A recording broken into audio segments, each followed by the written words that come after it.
Hello friends, welcome to my YouTube channel. তো রাজকুমার রাও আর জাহ্নবী কাপুরের একটা আপকামিং মুভি আসছে রুহি, যেটার আজকের ট্রেলারটা বেরিয়েছে।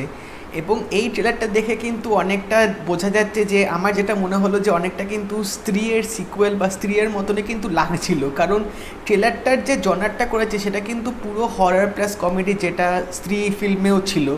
তা সত্ত্বেও কিন্তু এই ফিল্মের ট্রেলারটা কিন্তু বেশ প্রমিসিং লাগছে এবং বেশ ভালো লাগছে দেখতে। এবং মানে রাজকুমার রাওকে আমরা অনেক দিন পর আবার এরকম একটা সুন্দর কমেডি রোলে দেখতে পাচ্ছি, কারণ তিনি কমেডি পার্টগুলো কিন্তু বেশ ভালোভাবে এখানে করেন। এবং তার সাথে বরুণ শর্মাও আছে। তো বরুণ শর্মা যে ফিল্মে থাকে সেই ফিল্মে মানে কমেডির পার্টটাতে কোনো খামতি কিন্তু থাকে না। তো ট্রেলারটা দেখেও কিন্তু বোঝা যাচ্ছে যে ফিল্মে কমেডিগুলো কিন্তু বেশ ভালোভাবে কিন্তু জমবে। এবং এখানে যে হরার পার্টটা যে দেখানো হয়েছে সেই হরার পার্টে এক্সিকিউশনটা কিন্তু বেশ ভালোভাবে করা হয়েছে। মানে একদম সেরকম অত মানে চোখে লাগার মতো ভিএফএক্স নেই, কিন্তু তা সত্ত্বেও কিন্তু একটা হরার মানে একটা এলিমেন্ট যেটা দেওয়া দরকার ফিল্মের মধ্যে সেটা কিন্তু ভালোভাবে কিন্তু ট্রেলারটার মধ্যে কিন্তু বোঝা যাচ্ছে। তো ফিল্মটাই আশা করছি যে এই মানে হরারটা যেহেতু জনারটা মেন এই ফিল্মটার মধ্যে, যেটা দেখে মনে হচ্ছে সেটা আশা করছি ভালোভাবে এক্সিকিউশনটা হবে।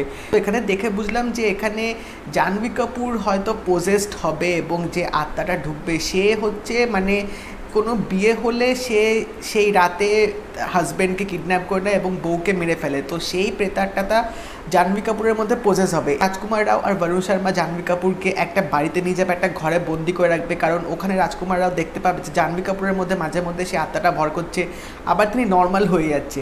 তো এবার এই নিয়েই ফিল্মটা হয়তো এগোবে এবং লাস্টে কী হয়, কীভাবে সেই প্রেতাটা থেকে ছাড়াবে সেটা জানতে গেলে অবশ্যই পুরো ফিল্মটা দেখতে হবে। বাট এখানে একটা যে জিনিসটা একটু হলেও মানে আশা লাগছে সেটা হচ্ছে জাহ্নবী কাপুরকে হোপফুলি হয়তো একটা ভালো হয়তো তিনি অ্যাক্টিং করবেন, যেটা দেখে মনে হলো ফিল্মটার মধ্যে। কারণ ফিল্মটার ডিরেক্টর কিন্তু খুব ভালো, তিনি কিন্তু খুব ভালো ভালো আগে ফিল্মে কাজ করেছেন।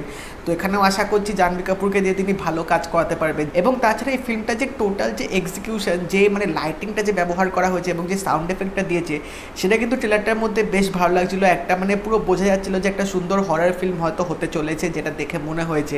এবং তাছাড়া গল্পটাও কিন্তু বেশ ভালো লেগেছে এখানে। এবার দেখা যাক রাজকুমার রাও আর জাহ্নবী কাপুরের এখানে কেমিস্ট্রিটা কীরকম হয়, যদিও বা এখানে একটু আলাদা রকমের আমরা দেখতে পাবো। বাট স্টিল এখানে হোপফুলি হয়তো মানে স্ত্রী ফিল্মটা যেরকম হয়েছিল তার চেয়ে হয়তো আরও এটা বেটার হতে পারে। এবং এই ফিল্মটা কিন্তু 11 তারিখে রিলিজ হবে, 11th of March এই ফিল্মটা আসছে। তো রুহি ট্রেলারটা ওভারঅল কিন্তু আমার দারুণ লেগেছে। মানে আমি এই ফিল্মটার ব্যাপারে আগে সেরকম কিছু জানতাম না, বাট আমি শুনেছিলাম যে এরকম রাজকুমার রাও আর জাহ্নবী কাপুর একটা রু আফজা বলে একটা ফিল্ম করছিল।